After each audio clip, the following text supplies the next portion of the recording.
വർമ്മ സാറിന്റെ കാര്യം ഓർത്താണ് എനിക്ക് പേടി. കുട്ടികൾ വിവാഹം കഴിച്ചത് വർമ്മ സാറിന് തീരെ അംഗീകരിക്കാൻ കഴിയാത്ത കാര്യമായിരുന്നു. വർമ്മ സാറിന് കുറ്റം പറയാൻ പറ്റില്ല. എനിക്കും രാധമ്മയ്ക്ക് പോലും അവരുടെ വിവാഹം ഒരു ഷോക്കായിരുന്നു. പ്രതാപേട്ടന്റെ സ്വഭാവം വേണുവേട്ടൻ അറിയാലോ. മനസ്സിൽ എന്തെങ്കിലും കേറി പറ്റിയാ പിന്നെ അതിൽ നിന്നൊരു മാറ്റം ഉണ്ടാവാൻ വലിയ പ്രയാസോ. അല്ല മാഡം, അതല്ലേ അത്ഭുതം. ഇലക്ഷൻ വർക്കിന് രാജുവിനെ ഒപ്പം കൂട്ടാൻ വർമ്മ സാർ ഇവിടെ വന്ന് ക്ഷണിച്ചതല്ലേ. പക്ഷെ എന്ത് ചെയ്യാം, വർമ്മ സാറിനെ കാണാൻ പോകുന്ന വഴിക്കാണ് രാജുവിന്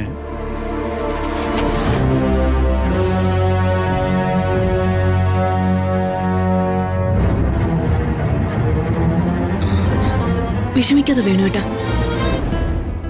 രാജുവിന് ഒന്നും സംഭവിക്കാതെ നമുക്കവനെ തിരിച്ചു കിട്ടിയില്ലേ. ജീവിതത്തിൽ സംഭവിക്കേണ്ട വലിയൊരു ആപത്ത് ഇതോടെ കഴിഞ്ഞു എന്ന് വിചാരിച്ചാ മതി. ശരി മാഡം, ഞാൻ ഇറങ്ങട്ടെ വേണുവേട്ടാ.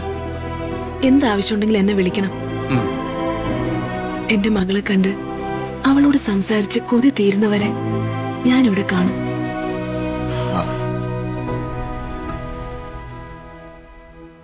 ശരി മാഡം.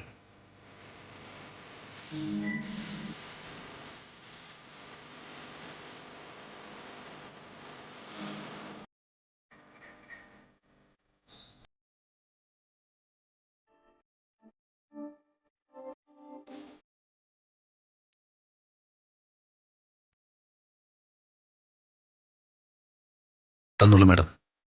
മാഡം വേണ്ട വേണ്ട, ഞാൻ തരാം. അയ്യോ മാഡം, അത് വേണ്ട. സാരമില്ല രാജു, അല്ല, ഞാൻ തരാം. മാഡം കഴിക്ക്. ആ രാജു, ആ മാഡം വേണ്ട മാഡം, ഞാൻ കഴിക്ക്. കഴിച്ചോളാം.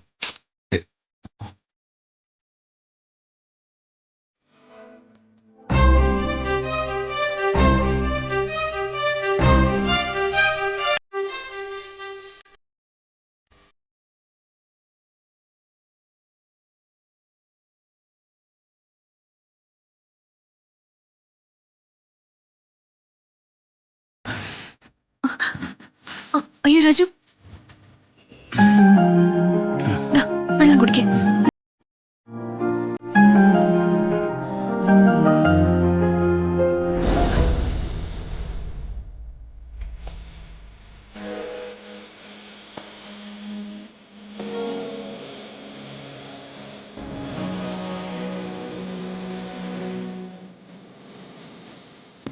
മതി മാഡം. മാഡം കഴിക്ക്. മാഡം വേണ്ട മാഡം. ആ ആ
ഹലോ, രാജുവേട്ടന് ആക്സിഡന്റ് ആയെന്ന് ഞാൻ അറിഞ്ഞു.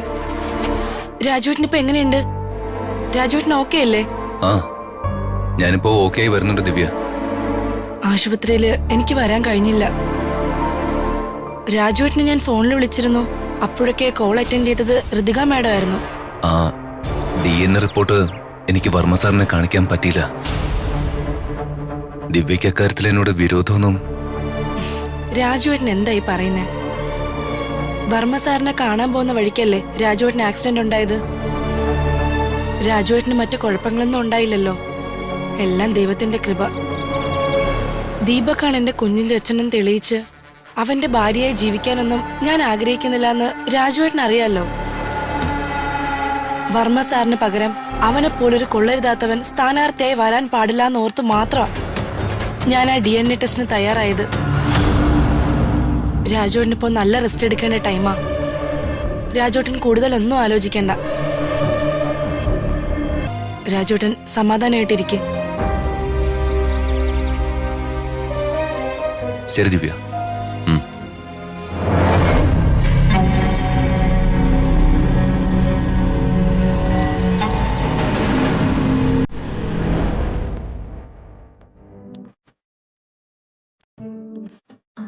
രാജു, എന്താ ഋതിക മാഡം? അവരുടെ കാര്യം ഭയങ്കര കഷ്ടമാണല്ലേ? ആരുടെ? മീരാന്റിയുടെ. ഭർത്താവിനോടും മകളോടും ആന്റിക്ക് എന്ത് സ്നേഹ. രാജു, എന്റെ മനസ്സിൽ തോന്നിയൊരു കാര്യം ഞാൻ പറയട്ടെ? പറയൂ. അവര് പറയുന്നതൊക്കെ നുണയാ. നുണയോ? എന്ത് നുണ? അവരുടെ കണ്ണുകളിലെ എന്തോ ഒരുപാട് നാളായിട്ട് അനുഭവിക്കുന്ന ഒരു വലിയ ദുഃഖം മറഞ്ഞു കിടക്കുന്നത് പോലെ.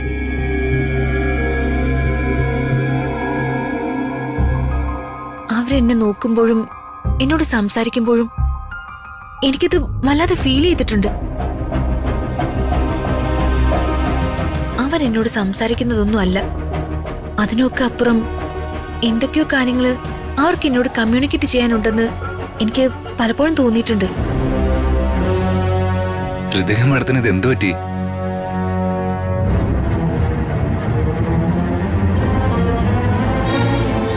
അവര് നമ്മളോട് പറഞ്ഞതൊക്കെ നുണയാ രാജു. അവരുടെ ഭർത്താവും മകളൊന്നും അവര് പറഞ്ഞതുപോലെ ഓസ്ട്രേലിയയിലൊന്നും അല്ല. അവരുടെ കുടുംബമായി അവര് നല്ല ചേർച്ചയിലാണെന്നും എനിക്ക് തോന്നുന്നില്ല. ഒക്കെ നുണയാണെന്നാ എന്റെ മനസ്സ് പറയുന്നത്. പക്ഷെ എന്തൊക്കെ പറഞ്ഞാലും അവരെ എന്താണെന്ന് അറിയില്ല. ആന്റിയെ എനിക്ക് ഭയങ്കര ഇഷ്ടാ. ഒരു പ്രത്യേക ഇഷ്ടം.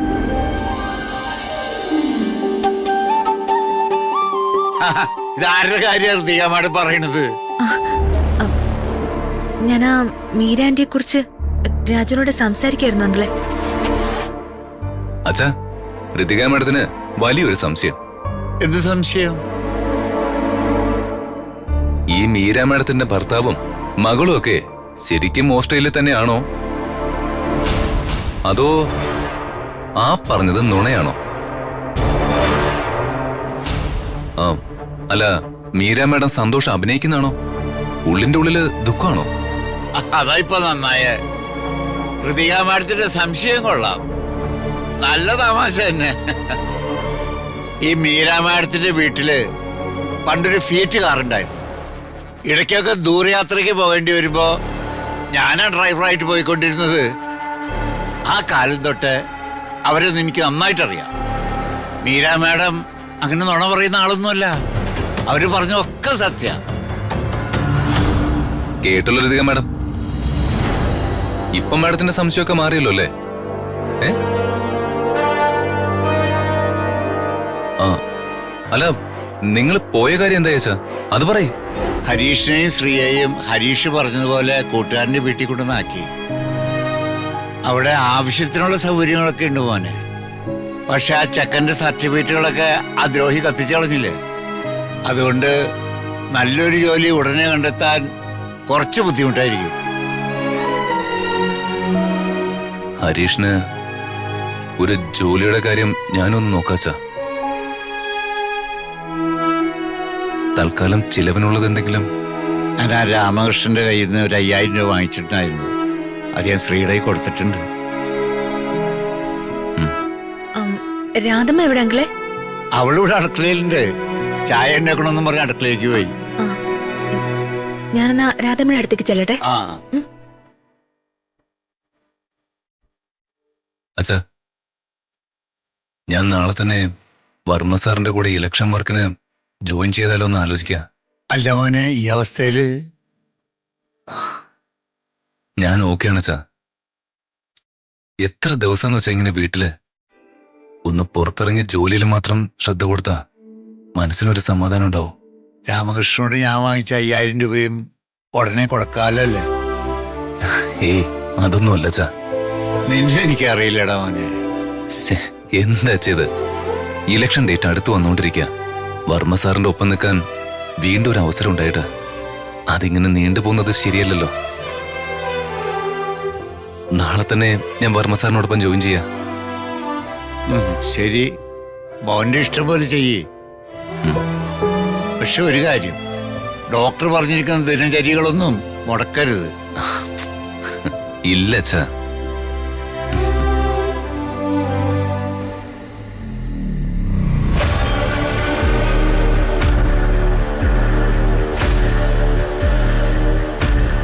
അമ്മേ, അമ്മ ഇവിടെ എന്തെടുക്കുക? ഞാൻ അമ്മയെ വിളിച്ചപ്പോ അമ്മയുടെ ഫോൺ കോൾ വെയിറ്റിംഗിലായിരുന്നല്ലോ. അതെ, ഞാനൊരു കോളിലായിരുന്നു. രാവിലെ ഇറങ്ങിപ്പോയിട്ട് ഈ സമയം വരെ നീ എവിടെയായിരുന്നു? ഞാൻ എന്റെ ഒരു ഫ്രണ്ടിനെ കാണാൻ വേണ്ടി പോയതാ. ദേ, വേണ്ട ദീപക്കെ, നീ നുണ പറയണ്ട. ഞാനൊരു കാര്യം പറഞ്ഞേക്കാം. ഇത് ബോംബെ അല്ല, കേരളമാണ്. വെറുതെ ആവശ്യമില്ലാത്ത പുതിയ കൂട്ടുകെട്ടിലൊന്നും ചെന്ന് ചാടരുത്. എന്തെങ്കിലും അബദ്ധത്തിൽ ചെന്ന് പെട്ട് അതെങ്ങാനും പ്രതാപൻ അറിഞ്ഞാ ദേ പിന്നെ കൈപ്പിടിയിലൊന്നും കാര്യങ്ങൾ ഒതുങ്ങില്ല. കൈവിട്ട കളികൾക്കൊന്നും ഇറങ്ങരുത് നീ.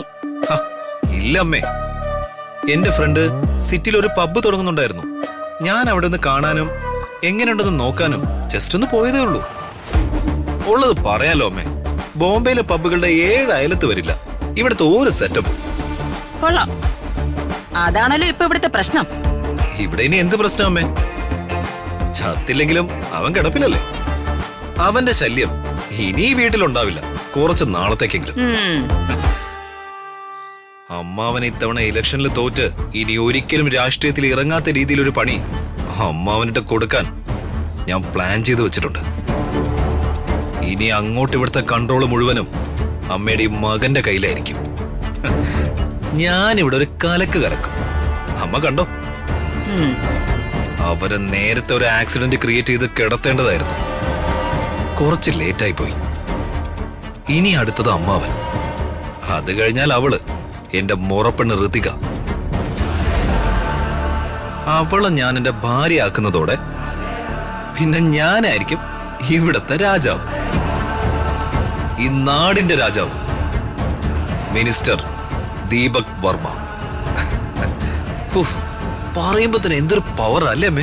സ്വയമേ മതി മറന്ന് സന്തോഷിക്കാൻ വരട്ടെ. ഒരു ചെറിയ പ്രശ്നമുണ്ട്. എന്താ അമ്മേ? നീ പറഞ്ഞതൊക്കെ കേട്ടിട്ട് അങ്ങനെയൊക്കെ സംഭവിച്ച് കാണാൻ അമ്മയ്ക്കും ആഗ്രഹമുണ്ട്. പക്ഷേ നമ്മളെ പ്രതീക്ഷിച്ച പോലെ എല്ലാ കാര്യങ്ങള്. ജീവിതകാലം മുഴുവൻ കിടപ്പിലായി പോകുന്ന നമ്മൾ കരുതിയവൻ എല്ലാ മുറിവും ആറി എണീറ്റ് നിന്നു. അമ്മേ?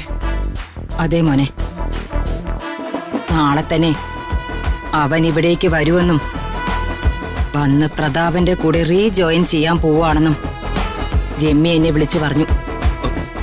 സത്യമാണോ അമ്മേ? അതെ. നീ വിഷമിക്കാതെ മോനെ. പ്രതാപനോട് അവൻ കാണിച്ച വിശ്വാസവഞ്ചന പ്രതാപൻ ക്ഷമിച്ചു തുടങ്ങിയതേ നമുക്ക് ഉപകാരമാവും. മരുമകനായി പ്രതാപൻ അവനെ അംഗീകരിച്ചു തുടങ്ങിയിരിക്കുകയാണല്ലോ. അതല്ലേ പ്രതാപൻ അവന് വേണ്ടി ലക്ഷങ്ങൾ കൊടുത്ത് ചികിത്സിച്ചത്. ആ വിവാഹവും നുണയായിരുന്നു എന്ന് പ്രതാപൻ അറിയുമ്പോ മുൻകോപിയായ പ്രതാപൻ ഒരു അഗ്നിപർവ്വതം പോലെ പൊട്ടിത്തെറിക്കും. പിന്നെ രാജു അവൻ എന്നേക്കുമായി പ്രതാപന്റെ മനസ്സിൽ നിന്നും ഋതികയുടെ ജീവിതത്തിൽ നിന്നും ഔട്ടാവും. എല്ലാത്തിനുള്ള തെളിവ് നിന്റെ കയ്യിലില്ലേ? അത് പ്രയോഗിക്കാൻ സമയമായി. ആ വീഡിയോ എങ്കിൽ ഞാനിവിടെ ഇപ്പൊ തന്നെ അമ്മാവൻ അയച്ചു കൊടുക്കട്ടെ അമ്മേ. ധൃതി വയ്ക്കാതെട മോനെ, സമാധാനപ്പെട്. പ്രതാപൻ നാളെ ഡൽഹിയിൽ നിന്ന് ഇങ്ങ് എത്തില്ലേ? രാജു പ്രതാപനെ കാണാൻ ഇങ്ങോട്ട് വരികയും ചെയ്യും. നിന്റെ കയ്യിലെ ആ വീഡിയോ പ്രതാപൻ കാണുന്ന അടുത്ത സെക്കൻഡിൽ രാജുവും ഋതികയും അവന്റെ മുന്നിൽ വേണം. എങ്കിലേ അവന് ഭ്രാന്തിളകൂ. നിയന്ത്രണം നഷ്ടമായ പ്രതാപനെ പിന്നെ പിടിച്ചാ കിട്ടില്ല. പ്രത്യേകിച്ച് വിശ്വാസവഞ്ചന കാണിക്കുന്നവരോട്. അത് മതി അമ്മേ. അമ്മാവൻ രാജുവിനെ ഈ വീട്ടിൽ നിന്ന് ഇറക്കി വിട്ട വീടിന്റെ ഗേറ്റിന് പുറത്ത് അവനെ കാത്തു നിൽക്കുന്നതേ എന്റെ ആളുകളായിരിക്കും. വീണ്ടും എണീറ്റ് വരാനാകാത്ത വിധം ചതച്ചേക്കണം. അത് ഞാൻ ഏറ്റമ്മേ. എടാ രാജു, വാടാ മോനെ, നീ വാ. ഇത് നിന്റെ അവസാനത്തെ വരവാ.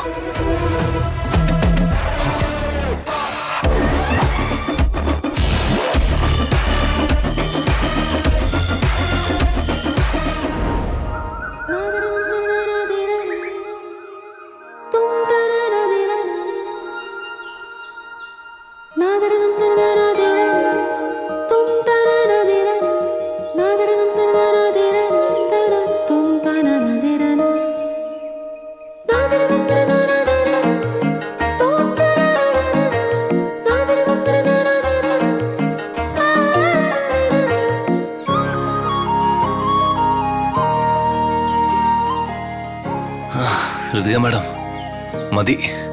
എനിക്ക് വല്ലാത്ത ക്ഷീണം. നമുക്ക് തിരിച്ചു പോവാം. തീരെ വയ്യെങ്കിൽ കുറച്ചു നേരം നിന്ന് റിലാക്സ് ചെയ്തോ രാജു. പക്ഷെ ഇനിയും 1 കിലോമീറ്റർ എങ്കിലും മുന്നോട്ട് നടന്നിട്ടേ തിരിച്ചു പോകാൻ പറ്റൂ. ഈ ക്ഷീണമൊക്കെ രാജു കഴിക്കുന്ന മെഡിസിന്റെയാ. ശരി, എങ്കി വാ, നമുക്ക് നടക്കാം. റെസ്റ്റ് എടുക്കണ്ടേ? ഒന്ന് നിന്നപ്പോ ആ കിതപ്പൊക്കെ അങ്ങ് മാറി. ഈ നടത്തം കഴിഞ്ഞിട്ടേ വർമ്മ സാറ് ഡൽഹിയിൽ നിന്ന് വരുന്നതിന് മുൻപ് എനിക്ക് ഋതിക മാഡത്തിന്റെ വീട്ടിലെത്താനുള്ളതാ. രാജുവിന്റെ ഹെൽത്ത് ഒക്കെ ഓക്കെ അല്ലേ? ആ, കുറച്ചു ദിവസം കൂടി രാജുവിന് റെസ്റ്റ് എടുത്തൂടെ? എന്നിട്ട് പോരെ ഇലക്ഷൻ വർക്കൊക്കെ? ഞാൻ വേണമെങ്കിൽ അച്ഛനോട് സംസാരിക്കാം. ഋതിക മാഡം എന്തൊക്കെയാ പറയുന്നേ? ദേ, ഞാൻ ഓക്കെയാ, പൂർണ്ണ ആരോഗ്യവാനാ.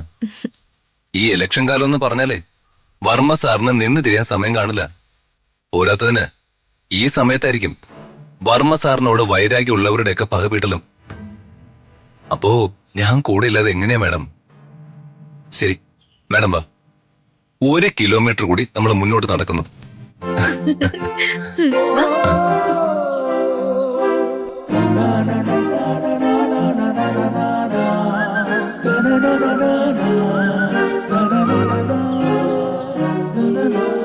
എന്റെ അംബിക മേഡം, ഞാൻ പറയുന്നൊന്ന് കേക്ക്. എന്റെ പൊന്ന അംബിക മേഡം, സോറി. അറിയാലോ, എന്റെ അമ്മാവനുണ്ട് വീട്ടിൽ.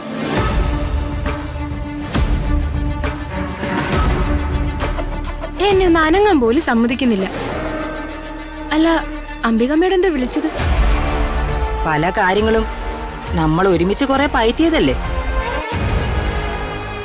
ആ ശ്രമങ്ങൾക്ക് ഒരു നല്ല റിസൾട്ട് ഉണ്ടാവുമ്പോ അതിന്റെ സന്തോഷം പങ്കിടാൻ നീയും വേണോന്ന് തോന്നി. അംബികമ്മയുടെ കാര്യം എന്താണെന്ന് പറയും. നീ ഉടനെ ഇവിടേക്ക് വരണം. രാജുവിന്റെയും ഋതികയുടെയും വിവാഹം നടന്നിട്ടില്ല എന്ന് പ്രതാപനെ ഞാൻ ബോധ്യപ്പെടുത്താൻ പോകുന്ന ദിവസമായി ഇന്ന്. ആ, എങ്ങനെ? എല്ലാത്തിനും തെളിവായി എന്റെ കയ്യിലൊരു വീഡിയോ ഉണ്ട്. തൽക്കാലം നീ അത്രയും അറിഞ്ഞാ മതി. യജമാനന്റെ കൂടെ വീണ്ടും വിശ്വസ്തനായി ജോലിയിൽ പ്രവേശിക്കാൻ പോകുന്ന അവനെ വേണ്ട, ഞാൻ ആ വാക്ക് ഉപയോഗിക്കുന്നില്ല. അത് നിനക്ക് ചിലപ്പോ വിഷമാവും. പ്രതാപൻ ഇന്ന് ഡൽഹിന്ന് വരുമ്പോ ഇലക്ഷൻ വർക്കിന് കൂടെ ഇറങ്ങാൻ ഈ വീട്ടിലെത്തുന്ന രാജുവിന് പിന്നീട് ഒരിക്കലും ഇവിടേക്ക് വരേണ്ടി വരില്ല. സന്തോഷായില്ലേ? സന്തോഷാണ് അംബിക മേഡം.